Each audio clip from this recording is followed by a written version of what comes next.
Well, looks like better get ready for the show. Ooh, look at that. Look at that. Spooky. Oh no, I'm falling. I'm falling. Oh. I'm here, kids. Don't worry about me. I know you worry. You kids are worriers. Welcome to NewsDialect. This is Paul Gordon Collier. I am your NewsDialecting host. I'll let you figure out what that means, maybe. Maybe when you do, you let me know. But for now, we're just going with it. We're going with the flow. We're going to flow in the going. So on today's show, we, well, you know what? I don't like to tell you what's going on in the show. I want you to be surprised. Although, well, actually, no. If you read the headlines for the live stream, you won't know. So if you're watching the videos when they go out later on, well, you probably see it. So let's get ready to start the show. Are you ready? Are you ready? We're going to go to our first segment. We ain't even waiting. That's how we do it.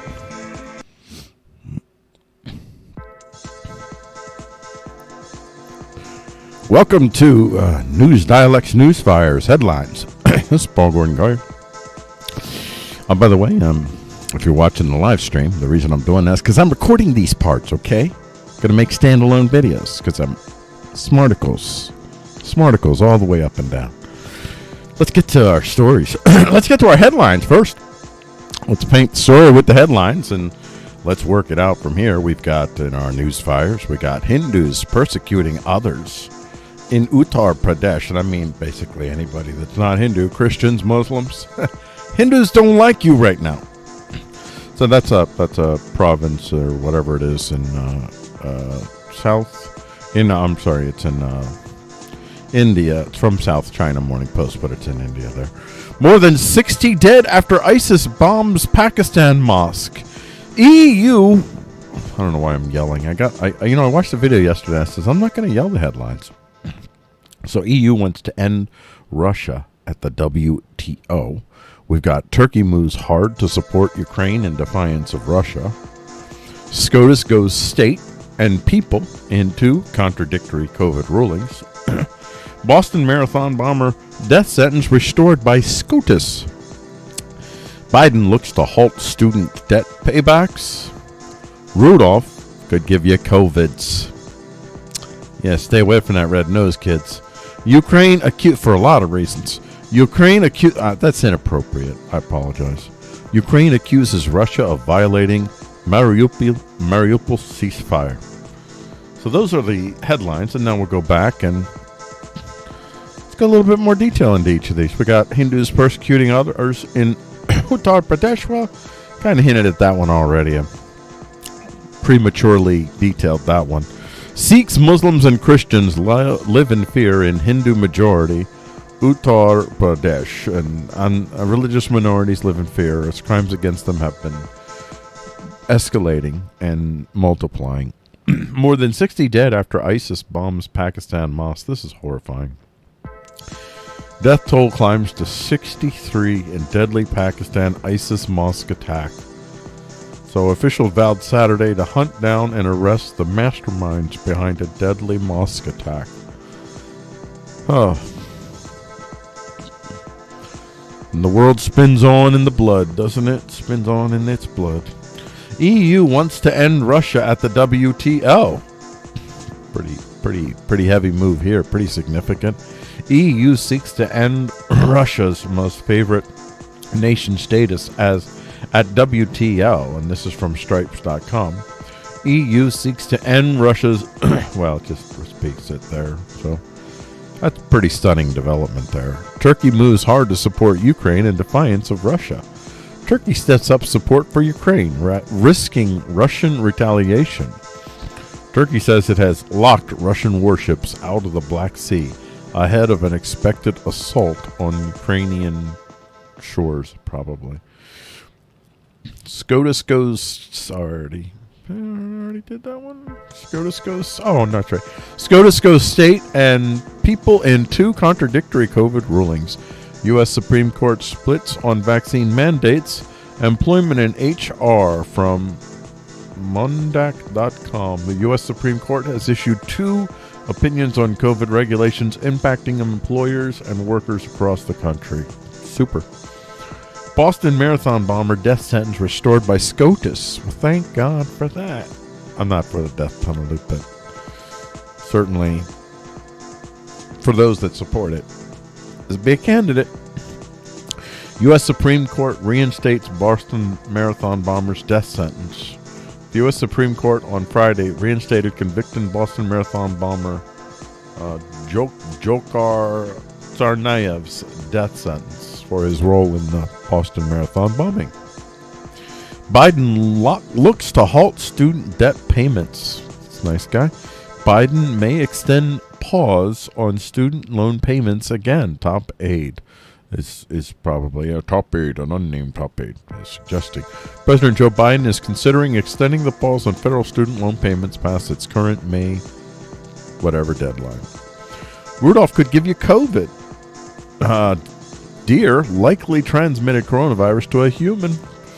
This is from DiscoverMagazine.com. Researchers studying SARS-CoV-2, the virus that causes COVID-19 in humans, in white-tailed deer in Ontario, Canada, recently discovered that animals likely passed them on to humans. So they could pass COVID viruses on to us. So if they get COVIDed, we get COVIDed.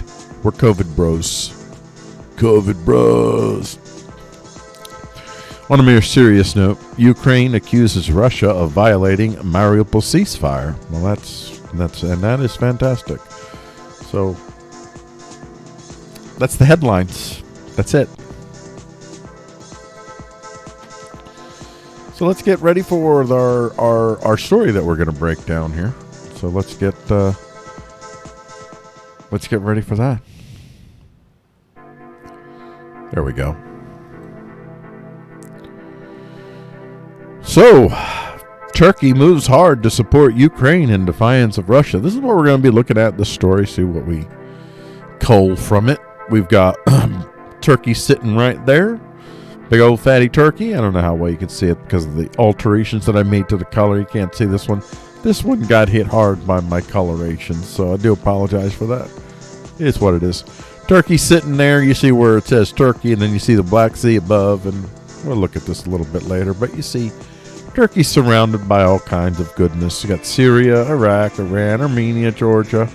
Everybody's constantly looking for border extension opportunities, and Turkey's no different, and they're really looking. They want to kind of control the Black Sea as well, so they kind of got that interest as well. That's where they kind of friction with Russia. They're not really wanting Russia to have sovereignty over the Black Sea. That's a little bit much.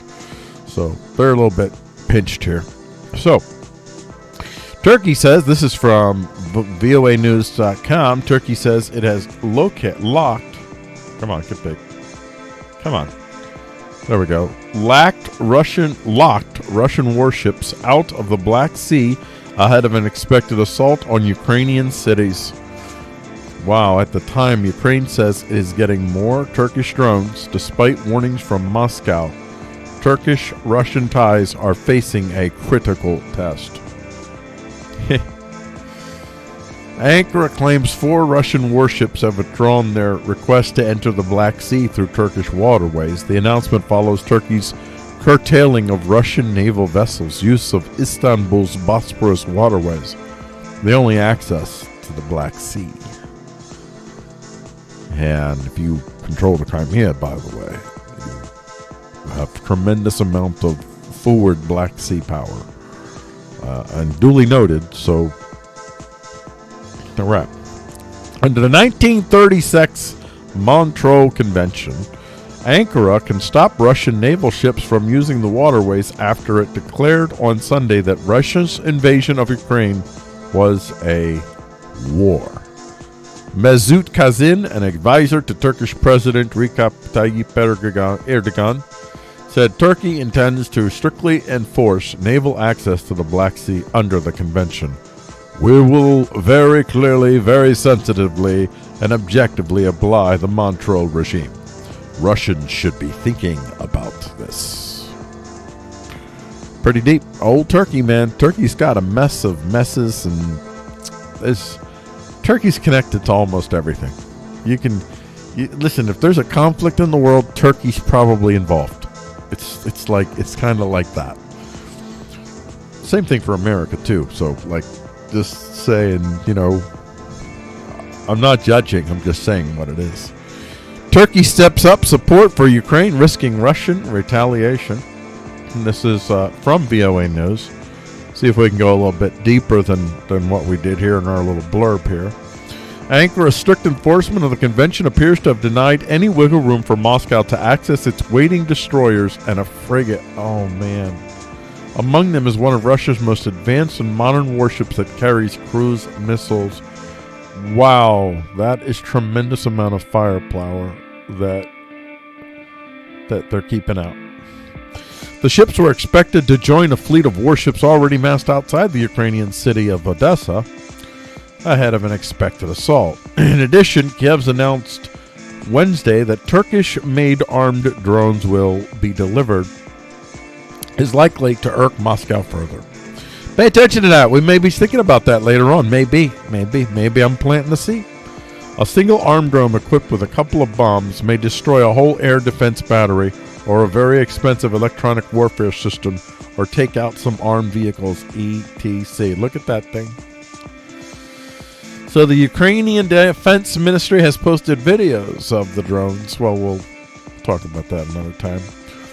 Turkey, while a NATO member, has close ties with Russia, but Erdogan has strongly criticized, I would say very, very mixed ties. They have areas in the world in which they're working together and areas in the world which are not. They've been mostly allied in Syria, although now there is friction as far as the interest that they have. Like, Russia is interested in seeing a northern Syrian deal with the Syrian government that preserves northern Syrian autonomy, whereas Turkey pretty much wants to colonize northern Syria and kill everybody in northern Syria. So it's complicated, but on the main, Turkey has been a useful ally for Russia as a foil against American power and has enabled Russia to work far more effectively in what it's done in Syria with its forces. This will be a balancing act for Turkey, she said. Clearly, the defense aid may happen, but not at the level that would irritate Russia. So Turkey, well, I don't know, man. You locked out their ship. That's pretty. So here's an important note here. Turkey imports more than 90% of its energy, and Russia is one of its main suppliers. Yeah, so there's Turkey, and there's the situation here. You got Turkey, you got Greece over here. This part is Turkey, and I would say that this is disputed area. This whole area. This is a Greek city. So if you're Greek, Constantinople. So Turkey's right there in the middle of the muss, but more important, see, this is where they're at. And right up above them, you see that right there? That's the Crimea. That is the Crimean Peninsula, and this thing is basically it's the crown of the Black Sea. Here's the what is the Crimean Sea? Is that what this is? Okay, don't tell me the name. It's all right. Screw you. Anyway, so you got a situation there where they're not really interested, the Turks, in seeing the Russians solidify Ukraine. Because if they solidify Ukraine, this is totally secured, and they can now begin developing forward military. You see where Turkey is? You see why it is that Turkey is not so interested in Russia being there? None of this is ever about morality, folks. You want to analyze what nation states do. It's fundamentally about where your certain power is at home, the type of power you have at home, and the type of power you can project abroad. And that determines the moves that you make. And Turkey has a lot of reason to stay kind of nuzzled up to Russia, but at the same hand, if Russia gets too powerful, like Russia in a place where it was, or where it is, depending on what happens in Ukraine, was a useful ally of sorts, but ultimately there's a lot of friction. There is disputes between Russia and Turkey. There is interests that don't align. They're not fully alignable. So even Russia leaning so much heavily now on the Eastern Orthodox Church, as opposed to the Turks now leaning even more heavily on their version of Islam, radical, fanatical Islam. They're basically Nazis. Not the Turkish people, I'm talking about the Turkish government. But you just got a bunch of fascists all over the world, if you want to really get down to it. Fascista. In America and abroad, there's a lot of folks that essentially, what it really comes down to, everybody to some degree uses soft power, market power, and that used to be what fascism was, but maybe it's more complicated now. But in that sense, America and everybody else, to varying degrees, that's now the rubber is meeting the road, and the soft power is running out of options. So now Russia is seeing the consequences of soft power themselves. Actually, I could see, maybe I got to reevaluate my statement, because right now Russia's receiving the consequences of soft power in large part. Where we talked about earlier, some of the moves that are being made to lock them out of, they've been, I don't know how many major corporations, major shipping companies that have now pulled out of Russia. So Russia's not going to be able to effectively import and export. It's going to be massive. Russia's going to overnight have to. The good thing for Russia is the long-term effect is right now, the shock in all of this is going to force Russia to be a lot more self-sustaining. And that's always good for any nation state. So that'll be a good thing for Russians in the long run, but horrible right now. So this is the 1936 treaty that could force Turkey to take sides. I'm not subscribing. CNN. Turkey has officially labeled Russia's invasion of Ukraine as a war, and a move that experts said could potentially hinder some of Moscow's military activities in the region. On Thursday, Russian forces launched a land, sea, and air assault on Ukraine in the biggest attack by one state against another in Europe since World War II. Ukraine's ambassador to Turkey, Vasil Bonar, went on local television last week and appealed for the government in Ankara to close its key straits to Russian warships under provision of the 1936 Montreux Convention. Turkey said it could only do so if it officially recognized the conflict as a war, and on Sunday, that's what it did. Well, Turkey announced it would regulate warship access to the Black Sea. Does that change Russia's strategy? Over the weekend, following a request from Ukrainian President Volodymyr Zelensky, Turkish Foreign Minister Mevlut Cavusoglu, whatever. No, I'm going to get it.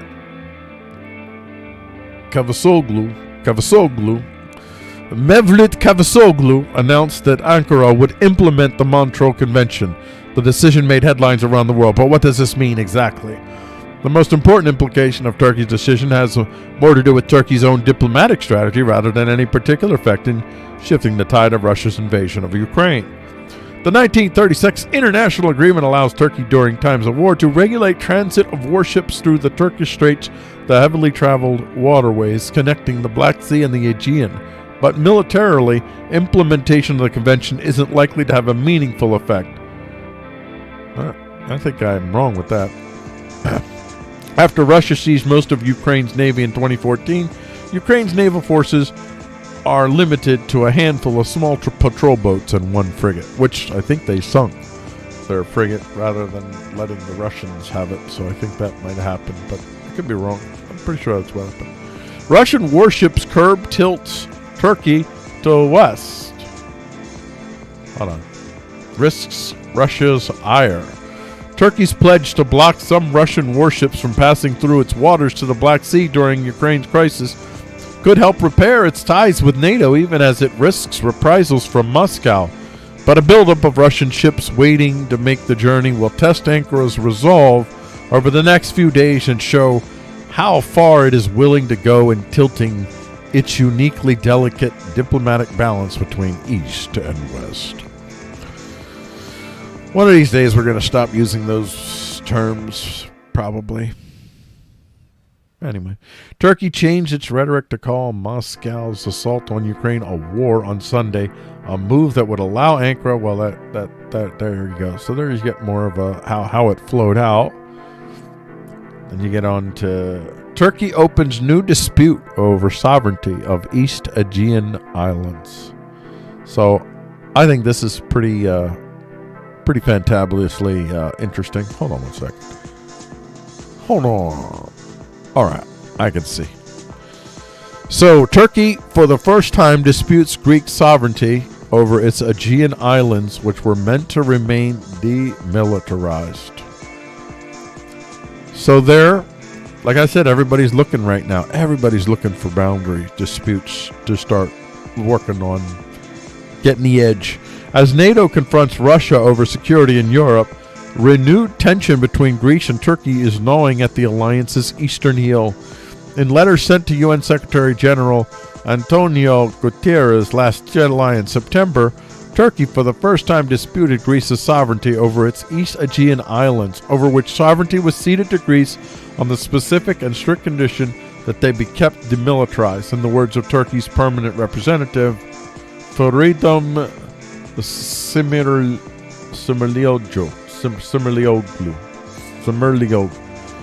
I wish I knew how to. Sinerlioglu. Feridun Sinerlioglu. There you go. Mastered it. Nailed it! Greece has absorbed the islands of Limnos, Samothrace, Lemnos, all of them. Whoa. Absorbed, so Samos isn't that's Chios and Ikaria from the Ottoman Empire in the Balkan Wars of 1912 to 1913. It was officially awarded sovereignty over them in the Treaty of Lausanne of 1923. Another treaty drawn up in London in 1914 had made Greek possession of the islands conditional on their demilitarization. There's two treaties. So they're looking back at this treaty. Turkey says that since the Lausanne Treaty makes reference to the 1914 treaty, it implies the same. Oh boy. And conditionality. Greece rejects that interpretation. This is just like they're just pouring through. And this isn't the only thing. Turkey's been challenging Greek islands for a while now. There's been a lot of bluster. There's a lot of natural gas and other things found under them seashores where Greece and part of the Crete that is in Turkey lie. And so the Turks are trying to get in, trying to muscle in. That's what nation states do throughout human history. It's our story. Turkey threatens fragile Syria peace accord. Turkish President Recep Tayyip Erdogan says the United States is responsible for a sea of blood in Syria as Turkey attacks Syrian Kurds. Ankara and Riyadh raise specter of ground operations in Syria. This is from 2016. Just want to give you a little bit of sense of Turkey. Yeah, let's not forget what we're dealing with. They have their fingers in so many pies. Russia warns Turkey against entering Syria. This is from 2020. Turkey and Russia renewed their war of words Wednesday as President Recep Tayyip Erdogan threatened an imminent operation in Syria to end the regime's brutal assault on the last rebel enclave. Turkey and Russia renewed their war of words on Wednesday. It came as Syrian aid workers issued an urgent call for a ceasefire, international help for nearly 1 million people fleeing the region onslaught in the country's northwestern Idlib province. This is Turkey, just recently. This is us too, because we're all over. There's a lot of blood on our hands over in this world. Israel-Turkey ties warmed in diplomacy, security. This is from February 18th, 2022, just before the Ukraine invasion. Ahead of the visit to Ankara of President Isaac Herzog, Turkey multiplies its goodwill gesture towards Israel. This is amazing because not too long ago, Turkey was all but threatening to bomb Israel. And now the Turks are switching. When the Israeli-Turkish romance began last summer, initially with hesitant overtures and subsequently with a lively dance of courtship, Israeli assessments described it as a one-off flirt. An old Herzog guy here says, he actually took it seriously, and he's the consummate politician. A man so affable he can even befriend a crocodile in the Nile. That's amazing. From the start, he assumed the role in which Turkey casts him with an energetic and sincere attitude. It has since become clear that the Turks are not interested in a passing fling, Judging by his statements and actions, old Erdogan is seeking a stable, mutual, and fruitful relationship. And I think in large part because of right now the Biden administration is, well, not super friendly to Israel. So Israel needs to be looking at other folks in the region that might help them out, even making overtures to Russia. I don't know. I guess they won't be able to do that right now. That's going to be off the table for a little while, but not entirely. See, just the nature, like all these deals behind doors, all kinds of things. Russia still has them. Russia's still doing stuff with all kinds of nations, including Israel. There's stuff, agreements between them. But it's going to be a lot harder. So this is a good move. Well, the interesting thing is, it just shows you this is how the whole world is in one way, shape, or form. If we didn't have nuclear weapons, I can guarantee you we would have we would have definitely had a world war over Ukraine. I can tell you that. But with nuclear weapons, then we're using soft power. So that's what you see. That's mostly what we're using against Russia. Soft power. Other nations take note. Make yourself dependent on this global system at your own risk when the global system can easily decide to cut you off like that, and see what's happening to Russia. But Israel and Greece are also developing much closer ties. So there's a lot of friction there. As a matter of fact, they have a defensive agreement, so it's a mess. So while Erdogan and the Turks are challenging all of the islands of the Greeks that they possibly can, Israel is in a pact with them and developing relations with Turkey. And this isn't the only place that this is like this. This is it. And there you go. I think we're going to end that story. I think we're going to, maybe I can say a couple more things about it here. What we see here, what this story, I picked this story because this is just another story that shows this is human history, the way that most of the actions that you see unfold before you and the moral constructs that emerge that justify, well, now everybody is totally against anyone invading another country, and everybody self-righteously is going to indignantly turn off the spigots. And Russia is literally being canceled right now. They're canceled on Twitter. They're canceling Twitter themselves, by the way. They're canceling Facebook themselves, but they've already effectively been canceled on them anyway. YouTube is canceling them. RT America is getting canceled. Everything Russian is being canceled. It's like the Twitter mob is running the world, and it's insane to watch. I'm not justifying or defending what Russia did, but it's kind of creepy to watch. And seeing Turkey cut off Russia, the Turks are not going to cut off Russia if they feel like Russia has any real power to do anything about it. It's a pretty stunning move, and for the Russians, for their part, they would be probably ill-advised to, well, make too. They're going to have to make a fuss about it, but if they make too much of a fuss, they may have to bluster and show more weakness. So they're going to have to find some diplomatic. Okay, we don't really need them ships anyway. That ain't even a big deal. Yeah, well, whatever. All right, that's cool. We get it. Maybe something like that. But there'll be some penalties for the Turks as far as the Turks may have to pay a little bit more in the long run for the energy they're buying from Russia. That might be a dish that's being waited to be served. But the Turks are playing as usual. They are playing a double game, a triple, quadruple game where they got multiple interest and conflicting interest and parties, and this is what they do. This is what they do. They're a dangerous mix in any brew, the Turks. And I mean not the Turkish people. This isn't about ethnicity. This is about your government and about your government's philosophy and how it sees the world. And they definitely think they're supremacist. There are very supremacists, I'll just say, in their assumptions. And there you go. I'll end the story there. Well, there you go. That's the first segment, and now we're getting ready for the second segment. And the second segment is going to be even better than the first segment. No, I'm just kidding. No, I'm not. It's going to be better. I set it up that way.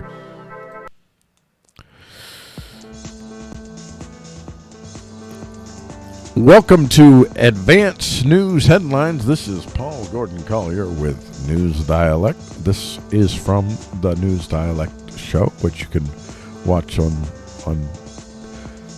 channels. We'll figure that out right now. I'm just learning how to run the show right now. So we're going to get right to the headlines first. We have here, Ukraine's cheap drone strategy is hurting Russia. Twitch vows to protect people from misinformation. Employees now evaluating potential employer social media profiles. Ooh. Now you getting judged. DARPA looks for algorithms to become generals. Yes. Apple shareholders vote to give the company a social justice audit. Russia cancels Facebook and shadow bans Twitter. And hey, Sony, what's in the box? Those are the headlines. For today in our advanced news category. And a number of these stories, really, I could easily have put in to be the story that we're going to dialect at the end of this. But, well, I got to pick just one, and I chose what I picked, and we'll find out later on. Although if you're just watching this as the recorded segment, you missed out.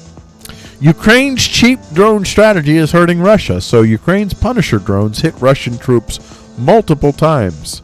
The Ukrainian military is using game-changing drones that can carry 3 kilograms of explosives and hit targets up to 30 miles behind enemy lines.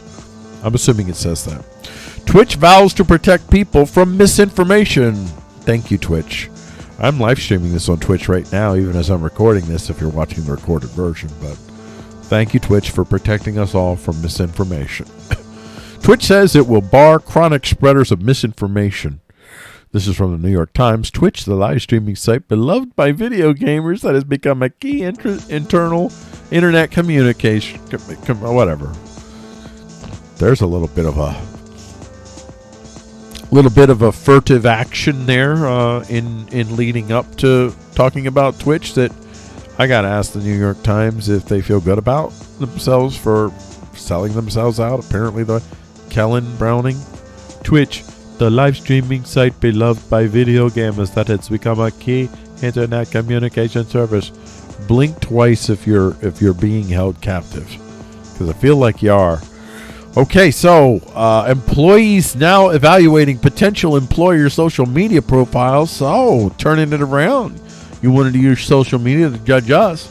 Now that the Great Resignation has happened, and my family, by the way, are part of the Great Resignation. My wife is retiring a little bit earlier than she planned, and I'm not retired because I'm a beast, but she is. But I'm an independent person. I'm not. She was part of the corporate structure, so she's leaving the corporate structure. So now it's time for the employees. The potential employees are saying, "Yo, I don't know," and I'm sure that people are looking at different things. This is from Infographic. When you're considering a new job with a new company, do you look up that company's social media presence? Apparently, people do. I know for me, if I was in the market, I probably would. I would be looking for certain things. If they, well, I won't say what they are. It doesn't matter. I'll just say that I'd be looking for certain things, and I would say, no, that's a no. And I would go on with my life. This is a fun story here. This next one. DARPA looks for algorithms to become generals. I'm kind of stretching it there, but, it's the thought that counts. DARPA to explore algorithm-driven decision-making for military operations. This is from ArmyTechnology.com. And this is the Defense Advanced DARPA, and the U.S. has launched a new program to support that research. DARPA looks for algorithms to become generals. That's really cool. You're like, man, and algorithms never make mistakes. Apple shareholders vote to give the company a social justice audit. I love this. This is going to be like such vicious cannibalism. I can't wait to see the Rippy Part shares of this. There's so many passive-aggressive people waiting in Apple to pounce, to be able to take jobs from people that may be probably better qualified. But I'm sure there's actual like racisms and bigotries and all that will be rightly called out, but most of it probably is just going to be the garden variety, passive-aggressive, boundary-invading psychopaths that use any opportunity to vaguely accuse people of something without needing proof to, if they fit into the right category that's allowed to do that in society, to take advantage of that for personal gain. I know it's shocking to believe that happens, but it does. And it becomes much more of a driver in the end than actually finding real racisms and bigotries and doing something about that. Russia cancels Facebook and shadow bans Twitter. Russia blocks Facebook, restricts Twitter. This is from the Moscow Times. Russia's media regulators, Roskomnadzor, restricted access to social media network Twitter after blocking Facebook in the country. Yeah, well, they blocked them too. So it's kind of mutual in there. Hey, Sony, what's in the box? Sony was caught shipping mysterious PlayStation prototype consoles overseas. Sony has found itself on the spotlight once again, but this time for something you might not expect. So there's pictures. I don't have the right picture here, but still, it's a mystery. We don't know. And there you go. Those are your headlines. That's how you do it here. That's how you do it. So let's get ready for the dialectical that we're going to focus on for this segment. And I think that you're going to enjoy this dialectical. Now, the stories that I show or that I choose, I don't necessarily choose because I think that the most important or whatever. I choose them for my own reasons. It's the dialect. You just follow the dialectations and we'll figure it out together. So we've got the story that we're going to focus on here. Ukraine's cheap drone strategy is hurting Russia. That's the story that we're going to be talking about, and we kind of hinted at it in some of the stories that we're talking about in the live stream earlier. So this is a little bit more detail there. There you see that. That's that Turkish drone. That's that drone that is doing so well to do so many things, and they're pretty cheap to make, and you can kind of suicide bomb them. Ukraine's Punisher drones hit Russian troops multiple times. Oh, you can also shoot and stuff, so yeah. All right, here we go. The Ukrainian military is using game-changing drones that can carry 3 kilograms of explosives and hit targets up to 30 miles behind enemy lines, the Times of London reported. Did I say who this is from? Business Insider. Eugene Bulatsev, an engineer with the Ukrainian designer UA Dynamics, told the outlet that the game-changing Punisher drones had completed up to 60, quote, successful, unquote, missions since the Russian invasion began. That's not really a lot. That means 60 things were taken out. That's a drop in the bucket. This is the cheapest and easiest way to, unless, of course, it's like really big-time stuff you're hitting, to deliver a punch from a long distance without risking civilian lives, Bulatsev told the newspaper. The electronic drones have a 7.5-foot wingspan and can fly for hours at 1,300 feet and need only the coordinates of their target so they can carry out their mission automatically. No way to control it. It's totally automatic. My drone is bombing you down. Bombing. I'm sorry. There is going to be singing in this show. Just so you know, there's going to be a lot of singing. It's part of the show. At the war zone, UAE shows off a compact box launcher concept full of 21 AI-enabled swarming suicide drones. The days of the tank, yeah, they're soon over. What do you need tanks for, man? You can have flying tanks, flying tank shells. So check this out. Look at that. Let them up there. Just put them up there. Pop, pop, pop, pop, pop. Fire Fire, fire, fire. Let's get her a little bigger here. A little bit bigger. Got a little advertising there. None of these companies sponsor me. Lot of ads on this guy. I'm not going to lie to you. I got to back off a little. That was nuts. That was come on. There we go. All right. Abu Dhabi's based. Oh, never mind. I thought there was a. That was silly. That was silly. Silly bunny. Abu Dhabi-based military contractor Edge has revealed a new swarming suicide drone or loitering munition system. The Hunter 2S drones are claimed to be able to fly in formation and communicate with one another in order to carry out complex cooperative attacks with a high degree of autonomy. The drones were, that's so cool. I'm so happy to see. We're not even questioning it now, by the way. Nobody's even pausing to ask anymore. Should we be allowing AI to kill us? Yeah. It's just a cool toy. The drones were revealed this week at Unmanned System Exhibition and Conference 2022, or UMEX, an event held every 2 years in conjunction with the United Arab Emirates Armed Forces to showcase drones, robots, and other unmanned systems. The drones are based on the Hunter series of UAVs made by Halcyon. Let me see. What does this say? Hunter series. So that's the Hunter series? Okay, I accept your cookies. I accept. Take my private data and make money off of me. Just so I can read your articles. It's worth it. Edge Halcyon series of UAVs with payloads of the Dubai Air Show 2021. All right. Yeah. Here's what stood out at the UAE's Unmanned Defense Expo. Unmanned Defense. Unmanned defense. I want you to take that in. That's where we're heading towards. Unmanned offense versus unmanned defense. Unmanned defense still going to have the advantage over unmanned offense.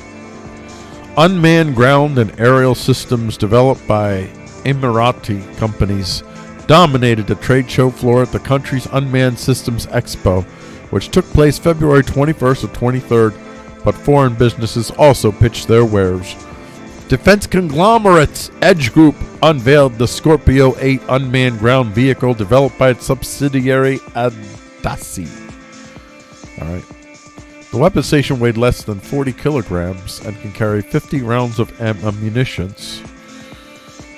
The hybrid robot was tested with the UAE Armed Forces in harsh conditions in the country during high temperatures in July, and in the desert, it has entered production lines to produce 100 systems. 2 combat drones were on display, the MQ-9 Sea Guardian by the American company General Atomics, and the by Turkey's. There's the turkey drone there. So let's look for this drone here and see what this looks like. So there you go. That's what that looks like. India to purchase 10 fewer of these. That's kind of looks like the old Predator drones, you know. Then you got which one is where's the turkey one now? Did I lose it here? There we go. Let's check this one out now. This is the Bayraktar TB2. Put her up there. Let's see what we got here. Bayraktar TB2. I mean, this looks cooler. I'm not going to lie to you. This looks cooler. I mean, like if I was a kid and I had like a Sears catalog of drones and my choices, my mom said you can get this drone or you can get that other crappy drone. I would get this. This is way cooler looking. Look at that. I mean, that's pretty cool looking. Yeah, it looks like a shark. Like a shark coming at you. I love it. Love it. I want one. I want a drone. I think that's what I want when I grow up. When I grow up, I want a drone. What's this? I hope you're thinking. I hope you're pulling things together. 3D printed VTOL craft can land and recharge itself and team up with other drones. 3D printed VTOL craft. That's interesting. There we go. Here we go. There we go. There's you nice and tight like a tiger. There you go. There's what they look like, these little droney drones there. For a long time, fixed-wing VTOL drones were tricky to work with, but with the availability of open-source flight control and autopilot software, this has changed. Blah, blah, blah, blah. So, here we go. All right, let's see it. You know, and I'll just mute we don't need to hear the sound here. So we're just getting a little bit look at what they can do here. So, I didn't need to hug that microphone. Stop hugging the microphone, son. The microphone's fine just the way it is. So there you go. Get a little bit sense of there. Now, these are 3D printed. Do you show the 3D printing process? Do you show the 3D printing process? Okay, so what are you saying here? Presented here is the Minihawk VTOL, an open access VTOL. Open access? Platform, optimized for long-term operation through the concept of migratory aerial robotic behavior. Its design is additionally aimed to enable low overhead swarming research by following a prototyping fabrication process using standard FDM 3D printing, making it reproducible. Well, you know, you're in a bad spot there. Dude is in a bad spot. He's right up there in the top corner there. So that's not good. All right, I'm going to have to shrink him back down. I'm sorry. Got to have him seen. And the aforementioned notional motion profile is illustrated in this flow diagram. Here, the vehicle Yep, nothing in between. All right, well, there you go. Until sufficient energy is stored to launch the next mission part. The vehicle lands relying on onboard perception and hibernates until it has recharged and is ready to proceed to the next mission cycle. To enable the tasks of autonomous safe landing site discovery. Seeing this little guy? You just send him out there and, you know, I mean, this is a crude little thing for right now, but see that? See that? So you got the solar recharge. They fly, then when they land, they dock up, solar recharge, and then go up again so they can fly for a while, recharge, and go and get a mission and go about their way. What's this here?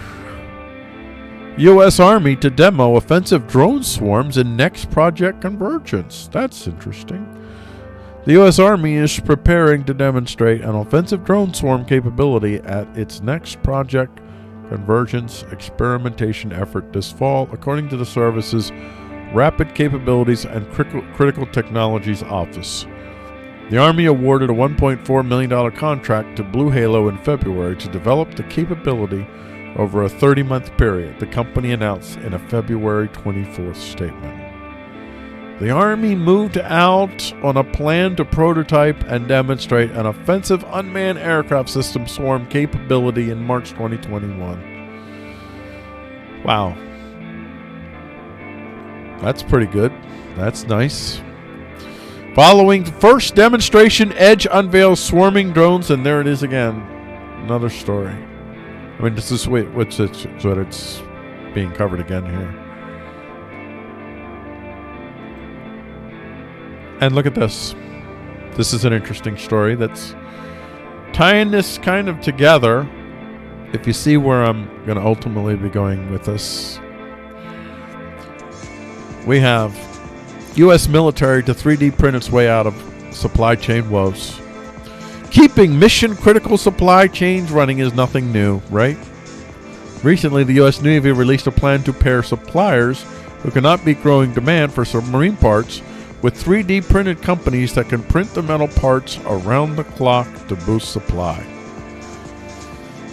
So, we're going to be able to print on demand our parts. Last week, the Department of Defense released its assessment of defense critical supply chains. In response to President Biden's 2021 executive order on America's supply chains, the report recommends the military expand its use of 3D printing, also called additive manufacturing, as a key focus area and strategic enabler required for mission success. Now, they're developing technologies that will enable them to use the indigenous resources in the land, plus whatever raw materials they have to ship, a minimal amount of materials that they have to ship. a combination of indigenous materials in the land and some raw materials to basically come into an area. They're going to have material to start with to do what they got to do, but once they're set up, once they got their base, now they're going to literally be able to print the material that they need, the guns, the whatever stuff they need. Now, the thing about drones is, and I really could probably talk a lot longer, but I'll try to minimize the details. I go into some of my thoughts here, but we're going to step back to this. Turkey steps up support for... Oh, I went back too far. Whoa. Where are we at? There we go. Let's go back to... Here we go. So, back to here. These drones, Ukraine's cheap drone strategy is hurting Russia. So this is really... I think that what we are watching going on in Russia and Ukraine, with Russia and Ukraine fighting each other, is perhaps the last major, largely human, on-the-ground, conventional warfare that we'll see in our lifetimes. That the future is drones. It's unmanned drones, it's intelligence, it's control of the skies, but fundamentally it's the ability for smaller nation states to soon easily be able to compete with larger nation states that wish to try to co-opt them if they don't have nuclear missiles. That's the key. If you don't have nuclear missiles, you're screwed. So these countries are, in order to develop a tank, you have to develop more than a tank. You have to develop a tank crew. You have to develop tank strategies, tank generals.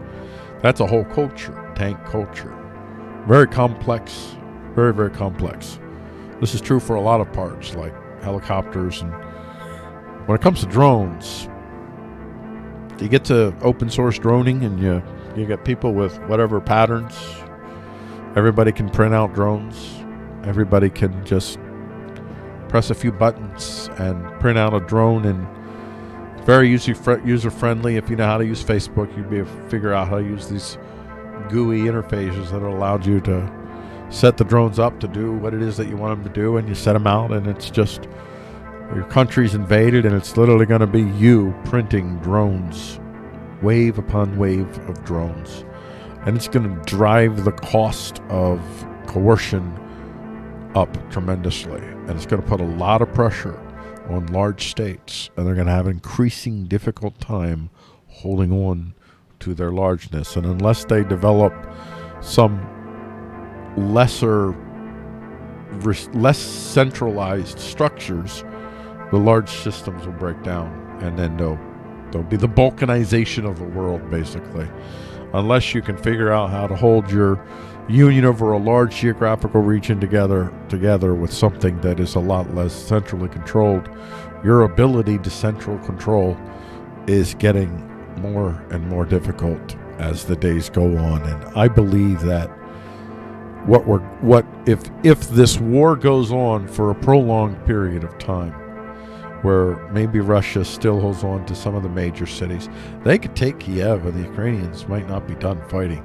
You got to take all of Ukraine, and if they can't cut them off, like they're going to have to try to cut them off. Poland could just keep sending in whatever they want. So, and they're not the only country that borders Ukraine that can send stuff in. So, in order for Russia to They can't blockade Ukraine. They can't blockade the western part of the Ukraine. So during that period of time, if the Russians are able to take Kiev and take the south, and I'm assuming that neither side are going to the negotiating table and backing off, and there's a fair chance that might not happen. I'm unsure on how that'll go right now, but this is when the drones are really going to start to take effect, and we're not to the point yet where you will see 3D printing factories like sprout up overnight when a military operation begins, but The Ukrainians will have 3D printing factories. If they don't already, they will be printing cheap suicide drones in short supply if this thing continues to any period of time. It's one of the I have mixed views when it comes to this whole war. I don't want anybody to die. I want the least amount of humans to die. I don't hate Russia. I don't hate Russians, and I don't hate Ukraine or Ukrainians, but it's an interesting test to see. It's not exactly as clear a test as you could have because Ukraine has such tremendous financial backing, economic, soft power backing, but still there's only so much militarily the other nation states can do that might risk nuclear war. So Ukraine is still an interesting study to see just how much the balance of power has shifted from the offensive to the defensive, and the longer they hold out, and if by any chance they're actually able to beat the Russians back, that bodes well for people who do not favor large centralized systems such as myself. But there's some downside to Ukraine winning as well, which, you know what, we are going to get to that. We will. And I think with that, I'm going to end this story. So, folks, we're to the halfway point. At long last, we are at the halfway point. And I still have a lot of stuff to talk to you about. So I want to make sure that you stay with us, because if you don't keep your hands and feet inside the vehicle at all times, you will lose one. So if you're watching right now, you must continue to watch or risk serious harm. I'm saying this because I love you. So I, at this point, take the opportunity to take a little bit of a break, rest my voice, and get ready for the second half of the show. So with that, I'm going to leave you for about 5 minutes. I'll be back 5 minutes, tops.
I'm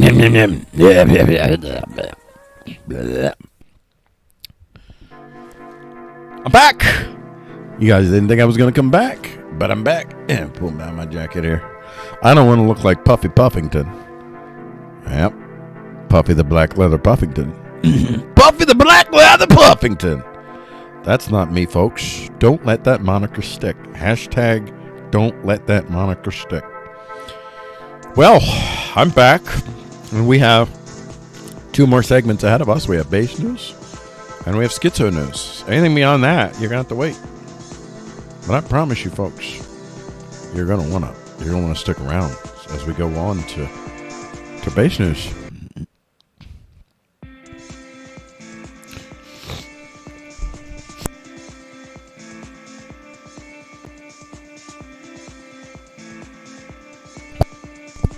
I had to hock a loogie there and eat it.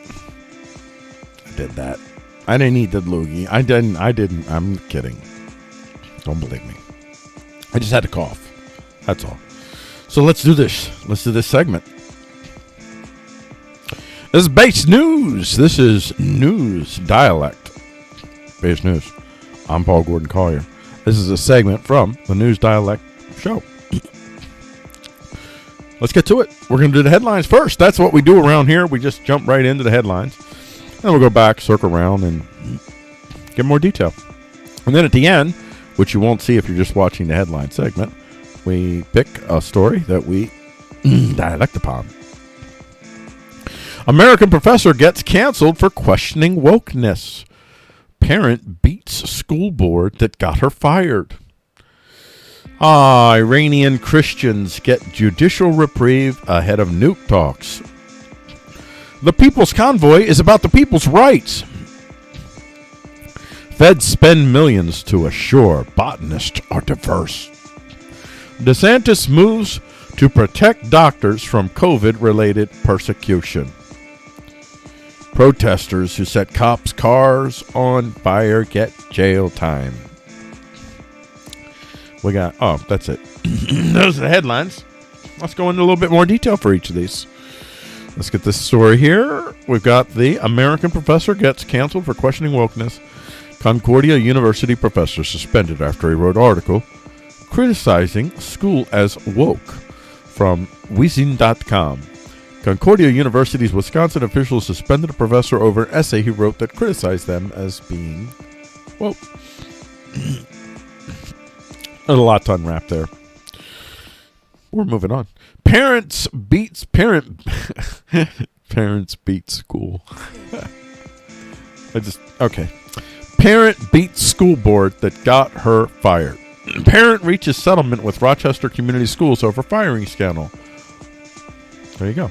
A settlement has been reached between Rochester Community Schools and a parent who alleges basically that the school board got her fired.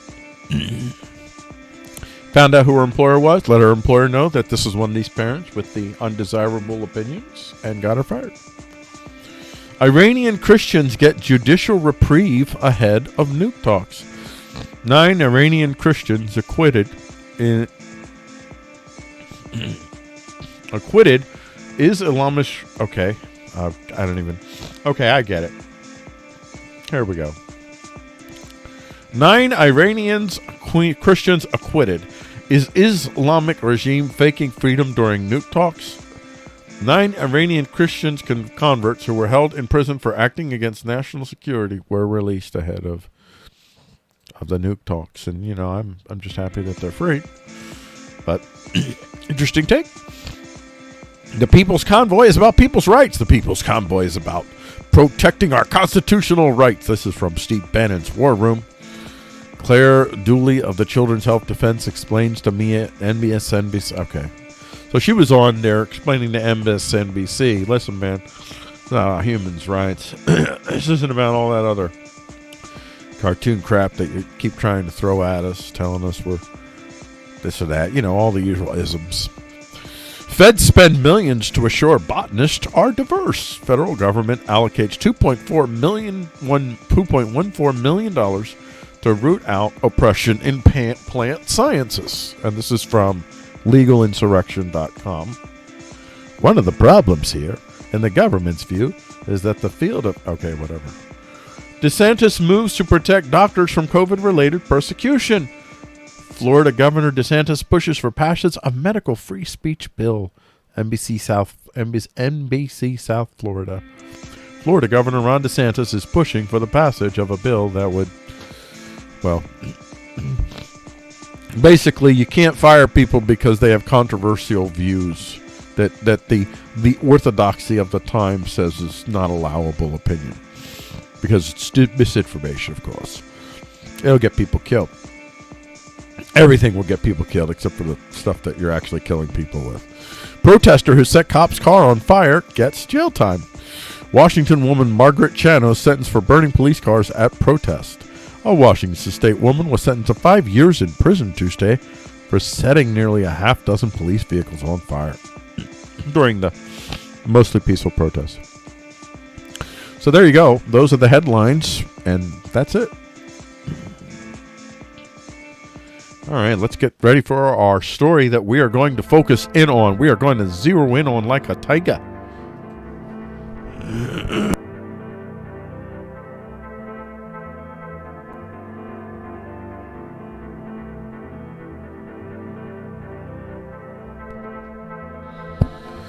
All right, here we go. I had to clear my throat. I'm sorry about that.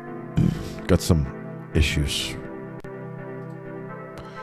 Parent beats school board that got her fired. I'm Paul Gordon Collier with NewsDialect, and that's the story we're doing today, which is from our live stream show, NewsDialect with Paul Gordon Collier. That's me. Parent reaches settlement with Rochester Community Schools over firing scandal. What to know?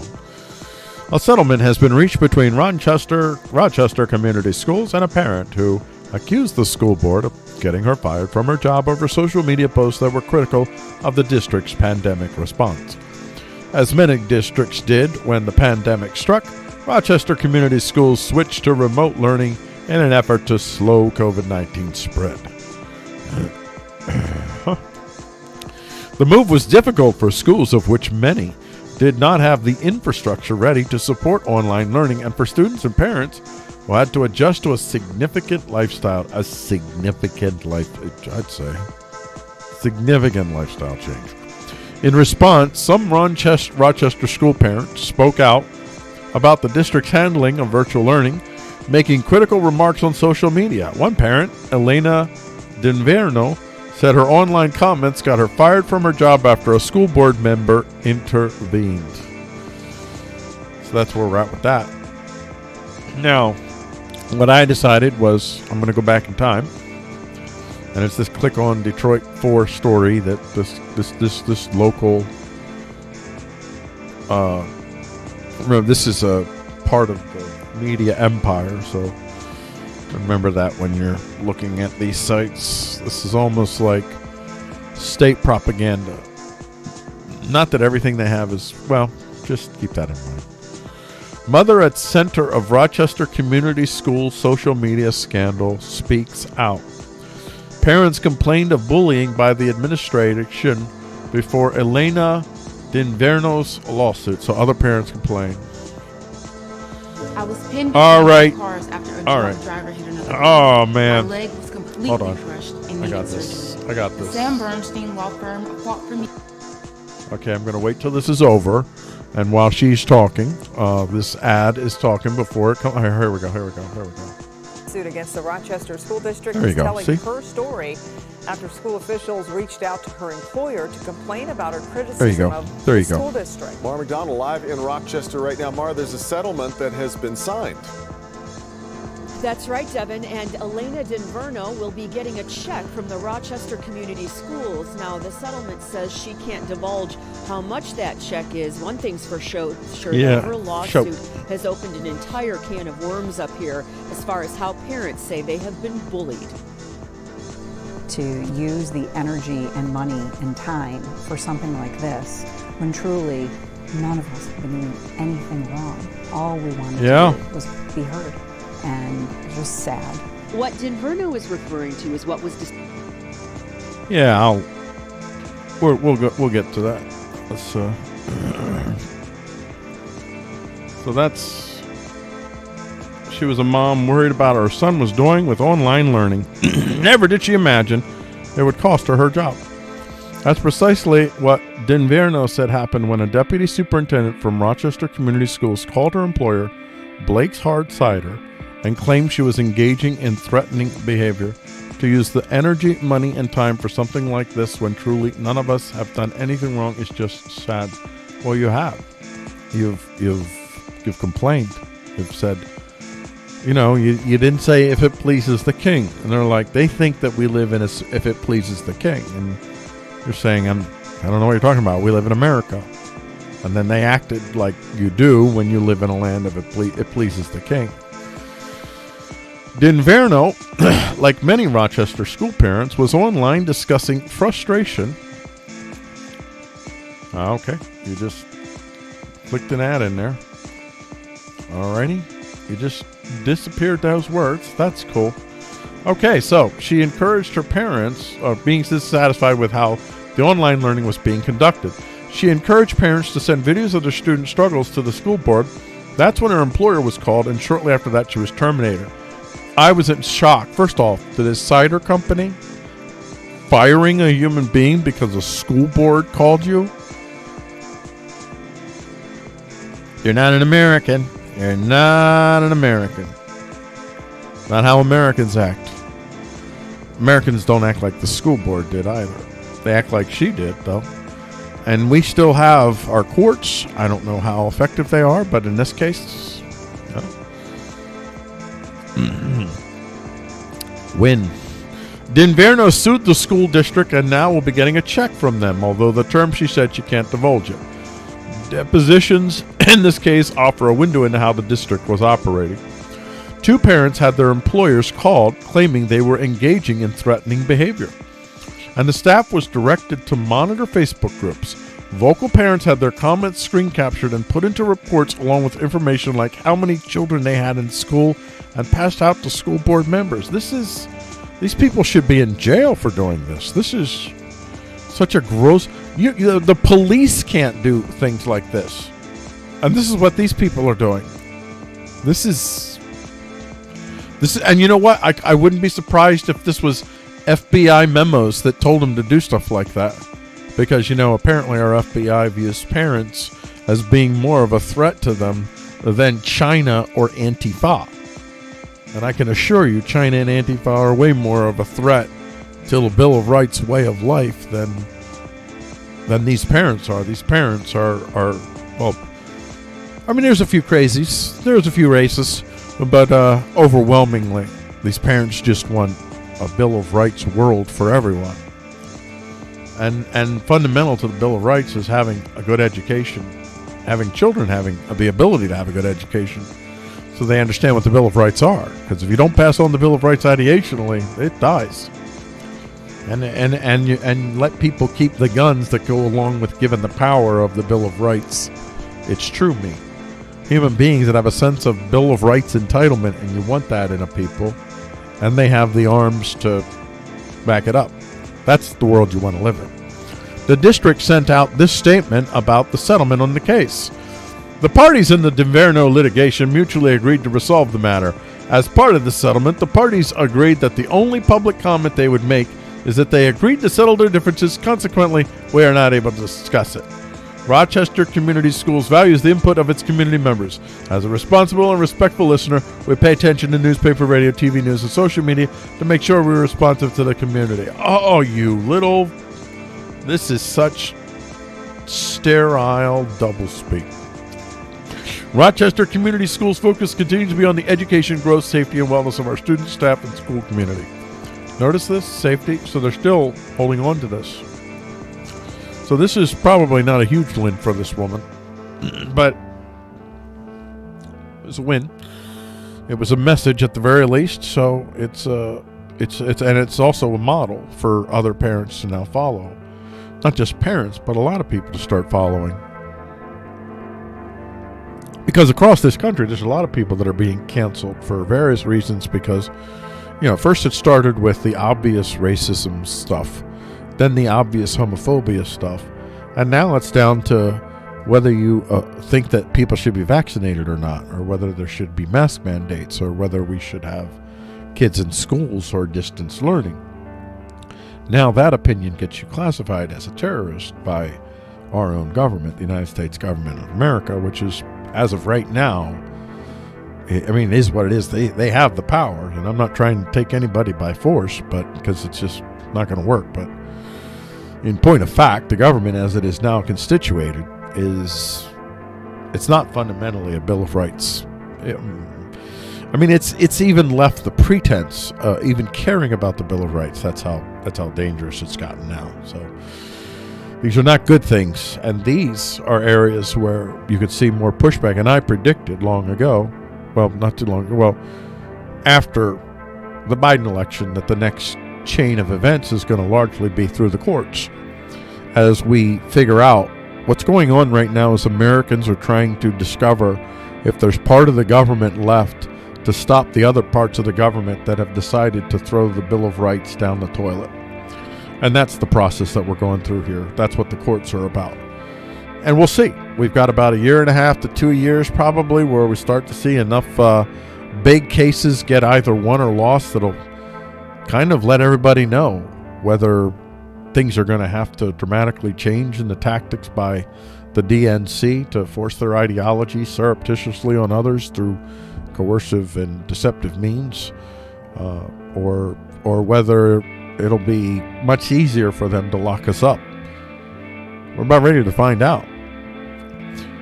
I don't know. Okay, here we go. Let's. So this is earlier. Parent files lawsuit, claims Rochester Community Schools got her fired after speaking out against online learning. When and whether to offer in-person instruction amid the pandemic has been an emotional topic for school districts around the Metro Detroit, and parent groups have formed on social media to talk it out. The Rochester Community Schools have seen vigorous debate and an attempt to recall several board members. That's what they're really about. They wanted to try to nip all that stuff in the bud. They don't want to lose their cushy freaking jobs. The power that they get from being school board members, whatever they benefit from that. I don't know if they get paid or whatever it is. Elena Dinverno is a mother of 2 and was vocal online about her desire to see her children return to face-to-face instruction. My client was nothing but polite and respectful online, said employment attorney Deborah Gordon. The school board did not see it that way. Dinverno said they sent her a cease and desist letter. The district is thin-skinned with an inability to follow the law that they are literally hiring lawyers at the taxpayer expense to send cease and desist letters, not just to my client, but to others, Gordon said. These are people, this is like these people live in this weird bubble where they believe the lies. I think they really do believe, because America was created by slave owners, that they no longer have to pay attention to American laws. And this school board has no basic understanding or care for the Bill of Rights as a value that a government manifests, and no belief that a community has the power to do anything about it. Now, the courts could change that dramatically, or it could take things to a whole other level, and then, well, that's a whole other story. I don't want to go down that road, because there's a lot of uncertainty between now and roughly about 2 years from now. I'm going to say it's going to be it's going to probably have to be decided as far as whether the courts are with us or against us before the 24 election. If it doesn't happen before the 2024 election, that's going to be that's going to be a bloodbath, and nobody's going to believe the results no matter what. Nobody. So, that's pretty aggressive on the part of this, not going to lie to you. That is pretty hardcore aggressive. So, when you're going to be just, when you're looking for comments in Facebook groups, and then you look to try to intimidate people through faux law, this stupid cease and desist. People write those things and they write order, like you don't have any order authority. That's a wish. Cease and desist orders are wishes for the most part. It's a wish. Please believe us. Please believe our bluster. And then when she didn't back down, what kind of human beings believe that because your opinion is not the same as theirs, that they have a right to end your ability to make a living for yourself? This is why I despise the left so much. Even if there are some good ideas, it doesn't matter. Because at their core is this insidious, this violent, hateful, I'd say demonic desire to make people around them and in their image, no matter what, come what may, willing to see human beings dashed to they're like it's almost in a sense like the Spartans when the babies were first born and they decided which of the boys they were going to keep and which they were going to kill because the weakness and they look at anybody that doesn't act like them and think like them as weak. And so you're on the metaphorical cliff and they're holding you up and scrutinizing you and deciding whether to dash you to the rocks or not. That's the culture, that's the climate that this leftist garbage is spreading throughout America. And this is such a stunning example of I don't understand why it is that the school board is still in power, why they're not arrested, because this is just violent sedition against the state.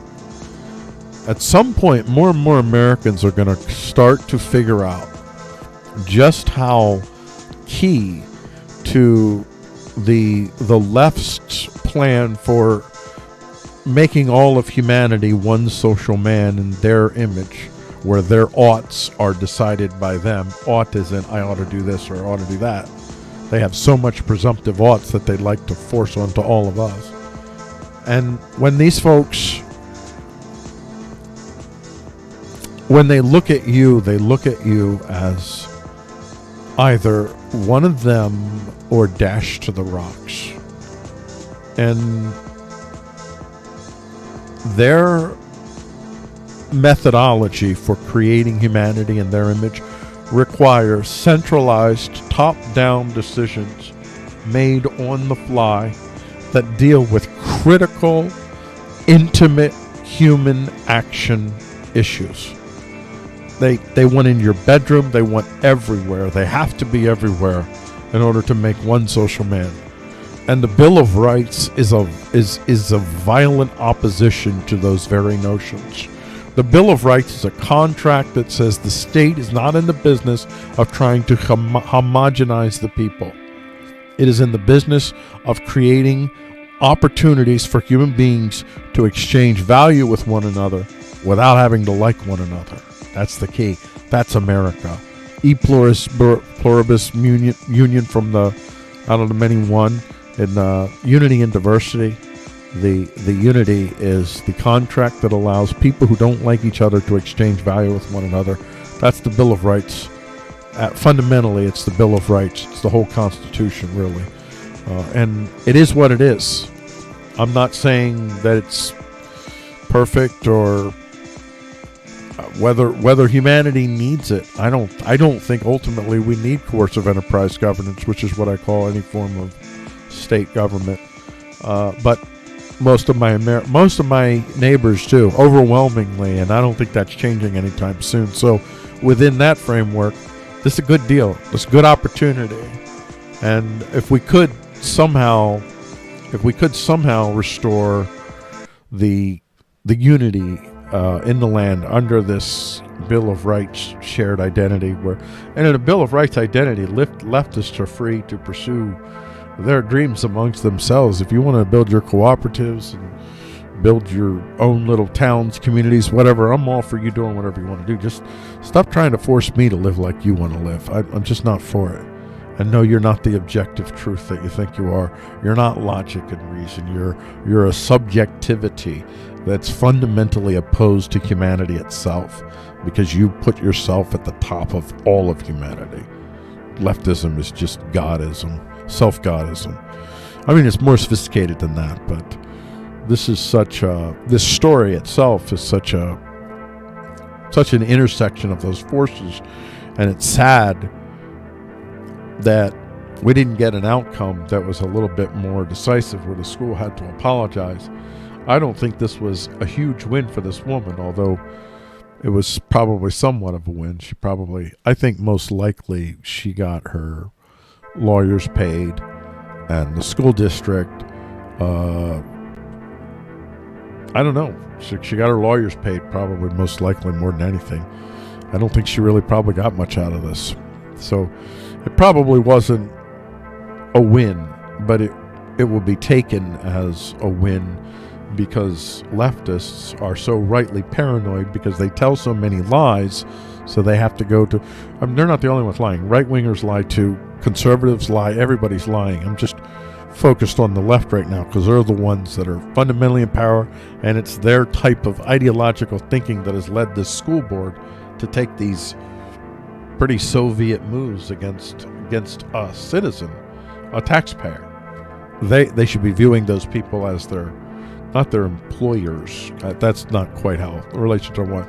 They should be looking at them as these are the people that have given them stewardship over their children, and take that type of stewardship responsibility, honor that responsibility, honor the parents. But instead, you want to create this expert environment where parents are reduced and you just tell us what our children are going to end up thinking, and we'll take it, whether we believe it or not. And that's not America. And this isn't going to fly. And we're about ready to find out whether the American system is strong enough to beat back this usurpation of Bill of Rights powers in our lands across almost all aspects of our federal government today. I think I'll end the story there on a cheerful note. How about that? On a cheerful note, I think. All right, so going to get back to our last story here, our last section here, and that's going to be Schizo News. And let's get right to the schizos. Let's not beat around the bush.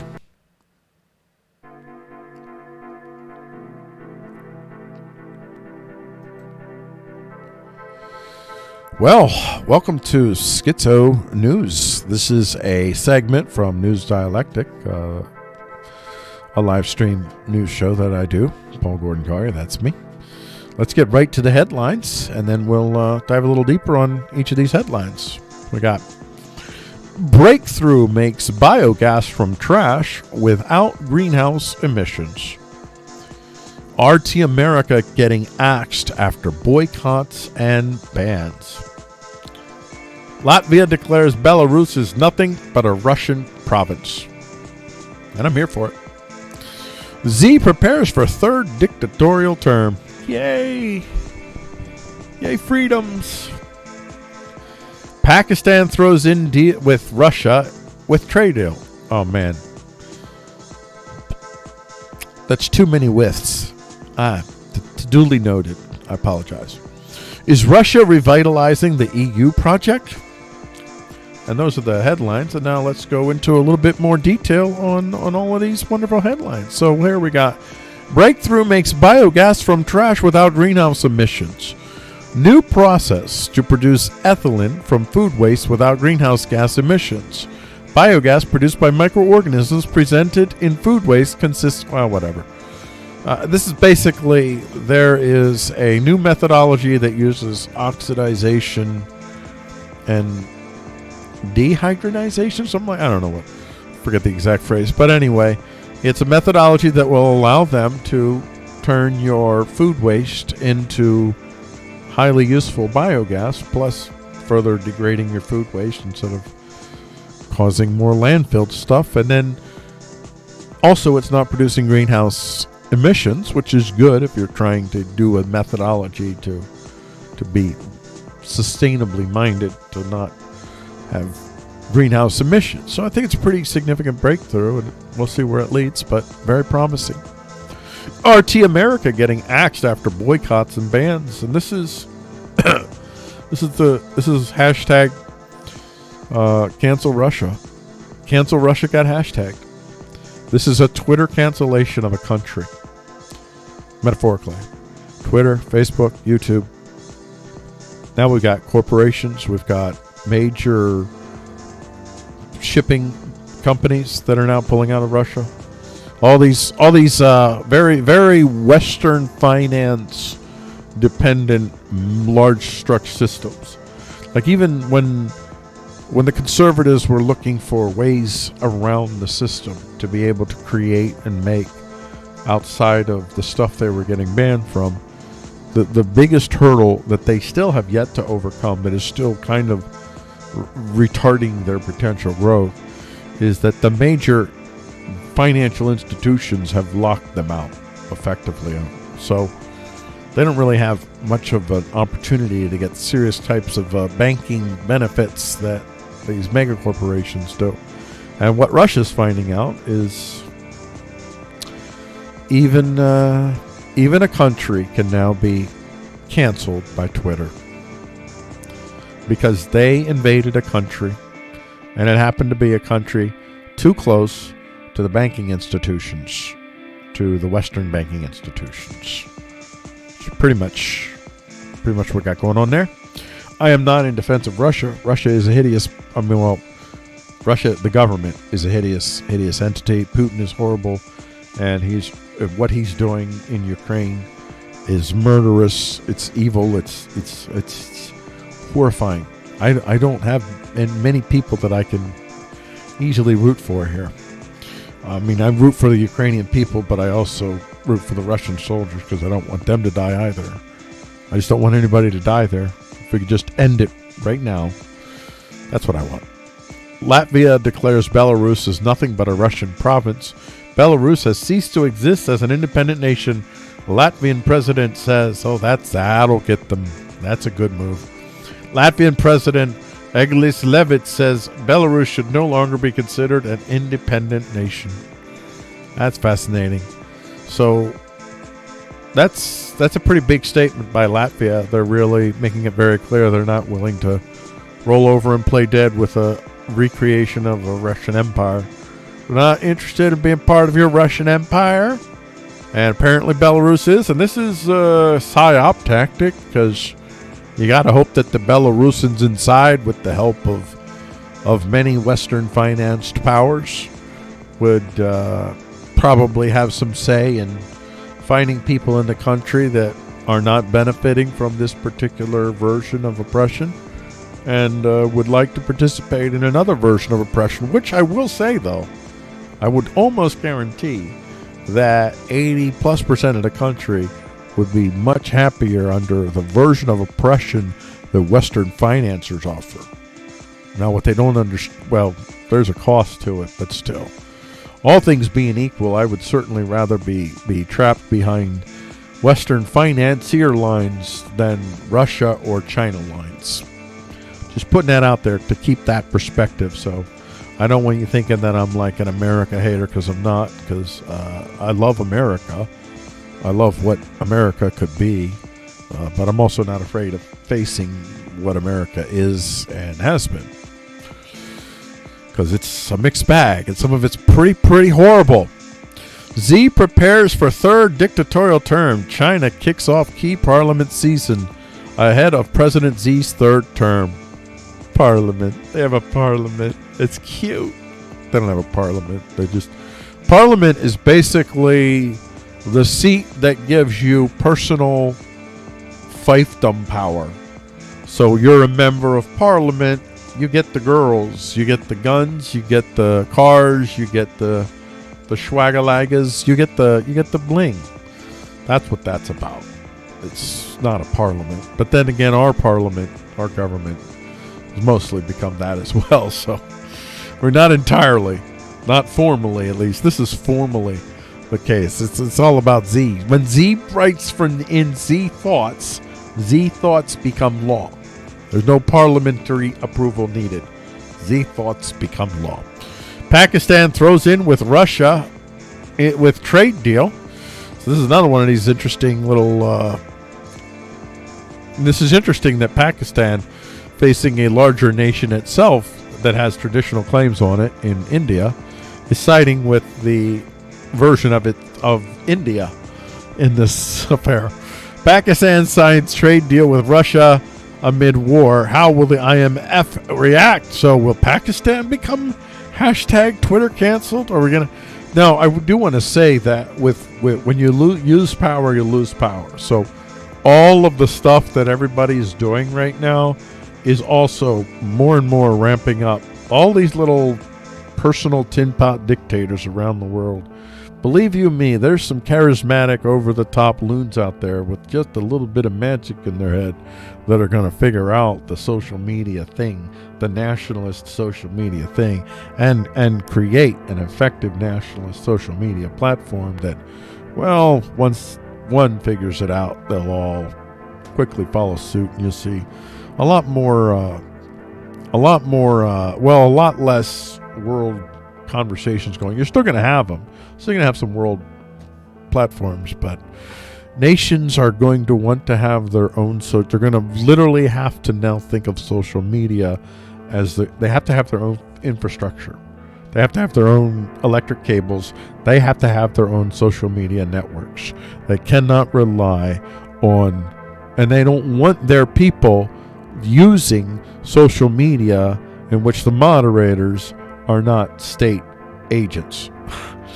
And the United States has a huge advantage in that part. Well, the United States, now that the Democrats have seized most control of it. Well, when it was when it was Trump's United States and DNC United States, well, then there was a lot of, wasn't such a consistent power for the United States because it was a divided power. But now it's a more unified power. So it's a huge advantage to Biden's America, but not Bill of Rights America. So we'll leave it at that. Those are the headlines.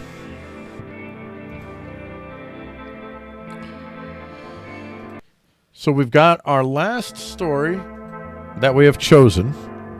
And I think I chose a really good schizo story for you. I think it's pretty schizo. We'll see what you think. Well, here we go. I think this is the big question. This is why is it that there are I don't even know if a growing number, maybe it's a growing number of conservatives, but a significant portion of conservatives that all of a sudden are really pro-Russia. And they sound just as, I will say, just as given to misinformation as the shrillest of leftists. By the way, conservatives also, I've seen plenty of them every bit as given to misinformation as any other. All the factions are. It's an information war.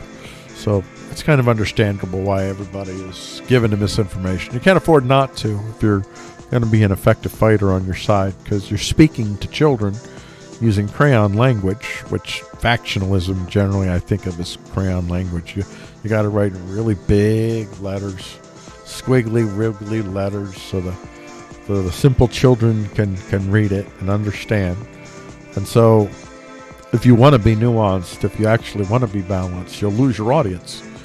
And some other faction will come along and sing a song of certainty and hope and fear that's better than yours. So everybody's really, really driven to this.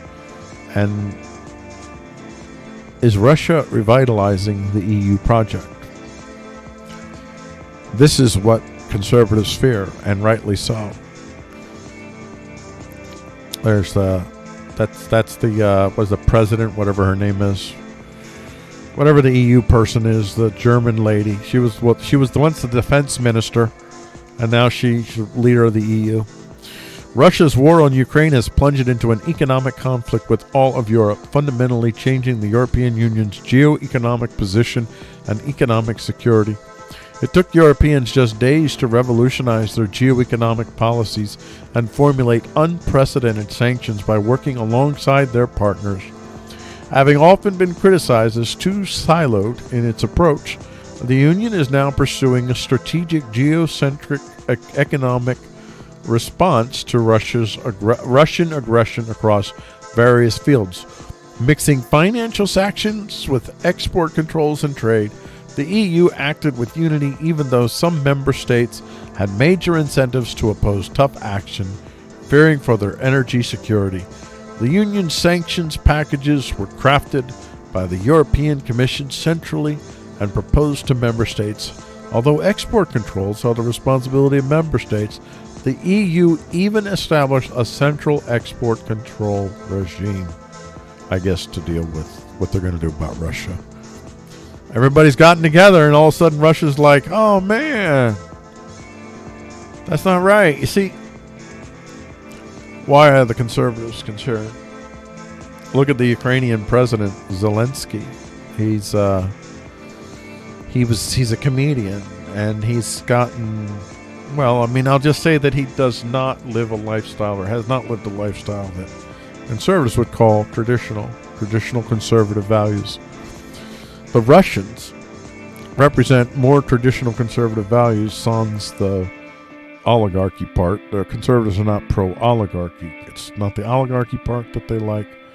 It's not the authoritarianism that they like. What they like is that Putin is a Christian. He's Eastern Orthodox. The Eastern Orthodox Church is significant, has a lot of power in Russia, and they held the line against all the SJW stuff, and they're not legal to get married in Russia. And if you want to have a rally, a pro-gay rally in Russia, you end up getting arrested. So it's not just that gay thing. It's well, there's a lot of Russians are very socially conservative, like conservatives. So that's why they don't want to see the Ukraine fight off Russia, because if they do, and it's the help of NATO, and NATO is basically, they're not exactly the EU, but there's so much crossover there, and the key powers of NATO are also the key powers in the EU, so that's also to be noted. But NATO is and EU, they will be so vindicated. There's going to be like this sudden, it's going to be huge propaganda. You're going to see this little blue flag with little stars. Everybody will be like, we are all European, blah, blah. European nationalism. It's like, this is the kind of stuff. And it's going to be a nationalism that's based off of globalist values, not traditional values. Now, I'm not saying that's the outcome, and that's actually what's going to happen. It's certainly a legitimate concern. But for those of you wondering why, then you have this. So NATO rejects Ukraine's no-fly zone. Unhappy Zelensky says this means more bombings. Well, if you establish a no-fly zone, you know what it means? It means more bombings. It means nuclear bombings. So, all right. So this video will resume in 21 seconds. All right. Let's take a little gander here. We got about 15 more seconds here. We got renewable energy is being offered, and this is MIC energy, or I'm calling it all these MIC whatevers. This is renewable energy behind a firewall that you'll. Oh, here we go. All right, what's up? Now it's horrific. It's painful. And we see human suffering, we see destruction. We certainly do. Scale we haven't seen in Europe since brilliant the Second deduction. World War. And I would like to commend the courage of the Ukrainian people. Me too. Standing up against the Russian invasion, Yeah, standing I have up to give against them that. Putin's forces. NATO is a defensive alliance. Defensive alliance. Our core task is to keep our 30 nations safe. We are not part of this conflict. Dang. And we have a responsibility to ensure it does not escalate and spread beyond Ukraine.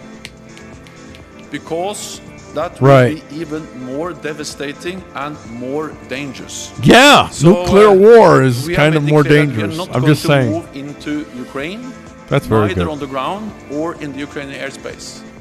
And of course, the only way to implement a no-fly zone is to send NATO planes, fighter planes, into Ukrainian airspace, and then impose that no-fly zone by shooting down Russian planes.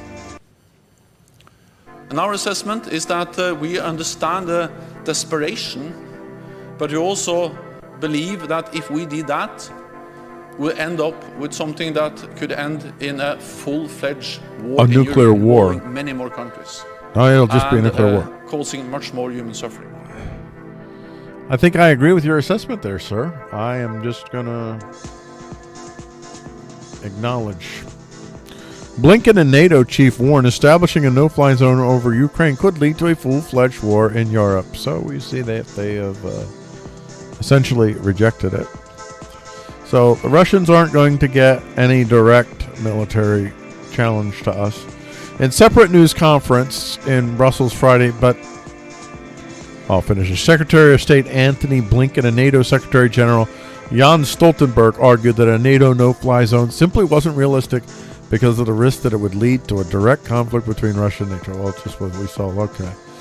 The only way to actually implement something like a no-fly zone is to send NATO planes into Ukrainian airspace and to shoot down Russian airplanes. And I'm not for that either, so let's not talk about that anymore. Germany's military U-turn is a turning point in the history of Europe. So this is back to what we were talking about, what it is that they worry about, what it is that conservatives worry about, why it is that we're suddenly finding the morality on the side of the Russians, right? Because you could look at both sides. They got documents, they got treaties, they got oh man, they got words upon words they can use to paint whatever justification they want. Good luck. Good luck figuring out what's what with what, if there's any real legal justification with Russia or Ukraine, because Ukraine's not innocent here. Neither is Russia. This didn't just come out of the blue. Ukraine has been doing things to instigate Russia, just so you know. Like, it's just not a simple cartoon story that people want to tell you that Russia just woke up one day and says, I'm going to go ahead and do something evil today. I'm going to invade the world. Don't get me wrong, what they're doing is evil, but it's not nearly cartoony like that. And there's a lot of reality of power stuff happening here that's kind of putting them in this situation where, from a nation-state position, they kind of have to do this. They've kind of been pushed into it largely by the West, in my opinion. Doesn't excuse what he's doing, though. In the week since Russian missiles began raining down on Ukraine, Germany has upturned its decades-long military-light foreign policy, heralding a dramatic shift in the completion of modern Europe. Putin's war represented nothing less than a Zeitenwende, a change of times for Germany and Europe. German Chancellor Olaf Scholz told a special session of the Bundestag Sunday. In a country where many of us still remember our parents' or grandparents' tales of war, Scholz said, the terrible images coming out of cities across Ukraine affect us all very deeply. At the same time, tens of thousands of Germans gathered near Brandenburg Gate at the weekend to condemn the Kremlin's act of aggression, one of many such protests across the globe. And I definitely don't blame the Europeans for the hyperventilating with what they're saying with Russia. And they're, nope, don't want this, don't want Russian power resurging and having to deal with that mess all again. And Eastern European countries are like, no. You didn't win any friends when you ruled over us. We remember you. We don't like you. There's a lot of countries that feel that way. Now, there's some people in those countries that still like them, of course. Like, I don't know what's going on in Belarus, but I have a feeling that the populace does not like Putin. I don't think so. I think that this whatever Lovashenko, whatever his name is, he is absolutely a Russian puppet, and I don't think the Belarusians much like him or the Russians, Putin anymore. They still like the Russians. They are Russian, but okay. And so Scholz announced what amounts to a complete overhaul of Germany's foreign security and defense policy, supplying weapons to Ukraine and pumping billions of dollars into its own armed forces in the coming years. Better late than never, Germany, which is the European Union's biggest economy and arguably most powerful member state, had until recently been a step behind its European allies on Russia's gradual buildup of troops, and it was still going to do Nord Stream 2, and now that's done. Nord Stream 2 is over. SWIFT, the move was SWIFT, where you locked certain Russian banks out of being able to do business. And what's going on in Russia, they're running the banks, and what's going on in Russia is heartbreaking. I can't quite equate it, obviously, to what's going on in Ukraine. They're being bombed by Russian troops, but still, something I'll probably repeat often on this show is I really have come to believe more and more that we should have a lot more compassion when we look at citizens of wicked nations and why they would go and fulfill their nation's mission.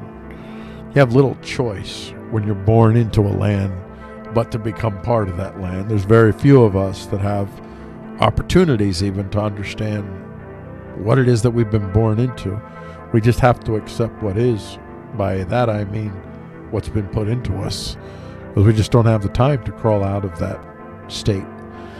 And that's most human beings throughout this world. We who live with, like, even for me to be able to put a show on like this is truly a privilege. This is a privilege that we all share in America. American privilege far outshines what you might want to call white privilege at home or any other privilege at home. Because American privilege is the most privilege that any human being can have on this planet right now. And there are other people that have some comparable privileges within small segments of societies around the world, but nowhere like in America. And that privilege is just having the ability to have the time and the space to think for yourself, to learn for yourself, to stand on or to steward your own preferences, to steward your own beliefs, to understand the world and make your own assessment. And so people in Russia, overwhelming majority of the folks in Russia, it's grindstone, man. It is a grindstone. You do. All you have is what you're born into.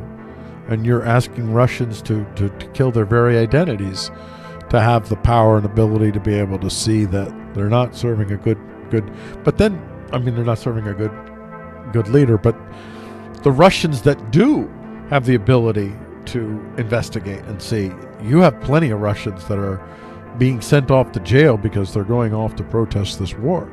You have Russians that are helping Ukrainians right now. So the Russians that have the time understand that what's invading Ukraine, this you've crossed a big line here. That's a murderous line. And again, I don't want to paint Russia as the big bad evil. They're all evil, but I don't blame the Russian troops. I don't blame them for what they're doing, and I don't blame Americans for continuing to live off of the lap of luxury that comes from what we've done to the world. And we've done a lot of bad things, done a lot of good things, but I would say on the main, the world would be better off if it didn't have a world power in the first place. I would say, as long as it had a pretty good disbursement of power.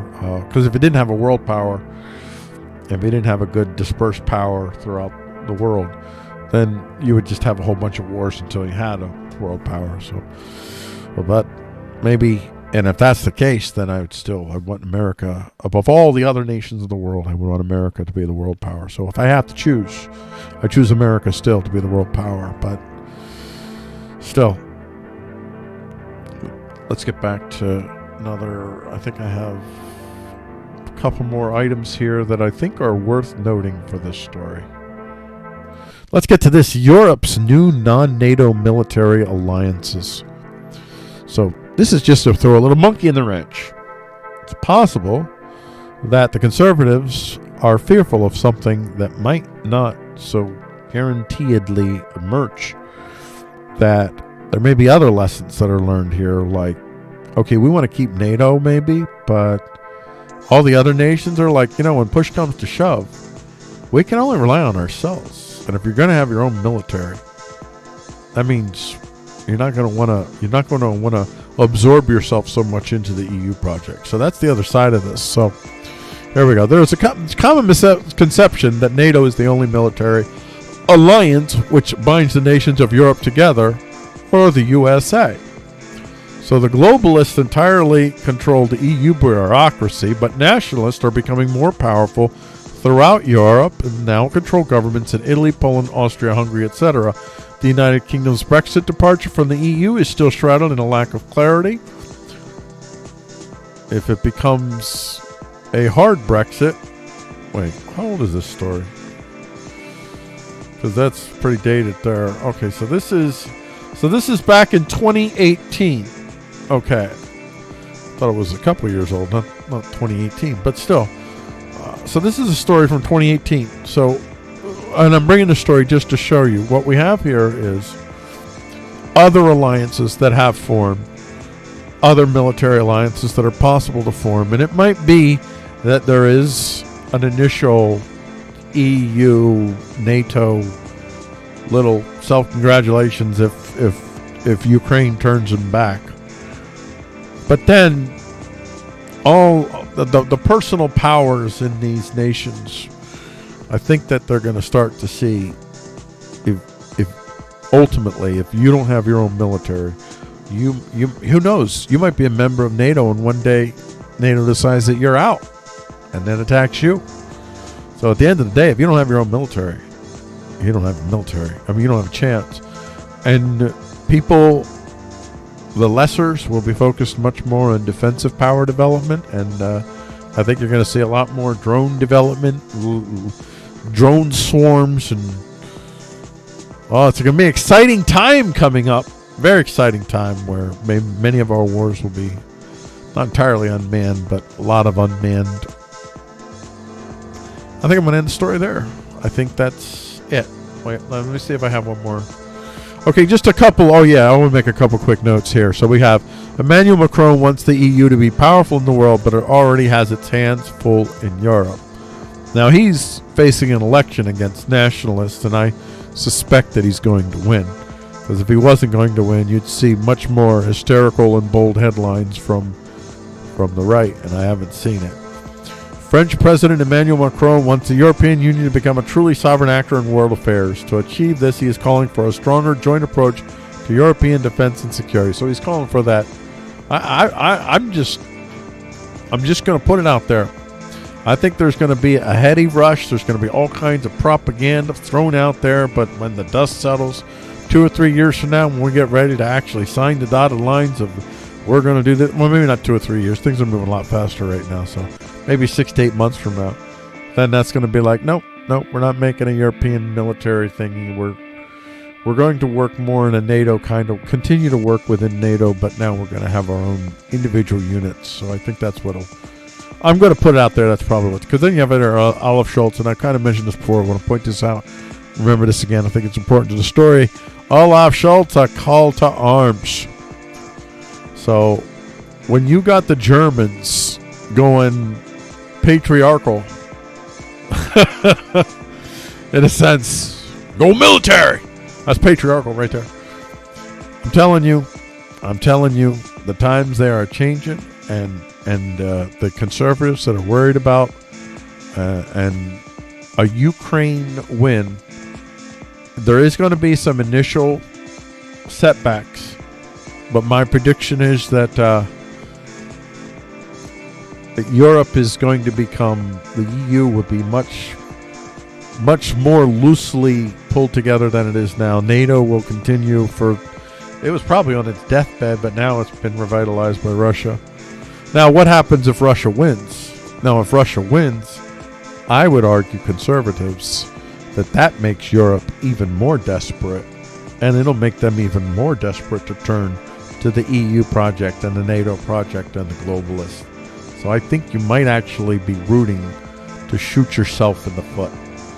And I've been thinking about this for a while, and I was on, like, I still wasn't, like, I wasn't on board with you jumping on your shrill Ukraine is all Nazis nonsense, although Ukraine does have significant, real, dangerous Nazi elements in it. It's no joke. That's not exaggeration. So, but still, I wasn't in that camp, but I was in I could see what the conservatives were worried about, and I myself am worried about that. I don't want this, whatever you want to call it, the globalist agenda, the agenda that basically wants to remove parental authority from children and end any type of individual rights constructs in any of the nations around the world, so that global corporate families can move seamlessly from one village to the next throughout the world. That's really what it's all about at the end of the day. And with that, Going to end the story. I'm going to end it with their Olaf. And there you go. I have done it. I have done it again. I have done another show. And I think that the world should be awfully, proud of me for seeing through to it. Oh, man, I didn't actually switch the canola oil. All right, now we're firing on all 14 cylinders. We've got everything manipulated and coordinated. So I want to thank everybody for joining us on NewsDialect. This has been the NewsDialect show, and I am Paul Gordon Collier, and I am going to go and take a nap. Actually, I'm not going to take a nap. What time is it? All right, it's my time, 4:30 Eastern Standard Time, somewhere around there. Nah, I'm probably just going to watch some funny YouTube videos and pretend that everything is going to be all right. Because, at the end of the day, everything is going to be all right. Everything's going to be all right. Gonna be all right. Gonna be all right. All right, we'll see you the next time I do one of these, whenever that is. Good night, everybody.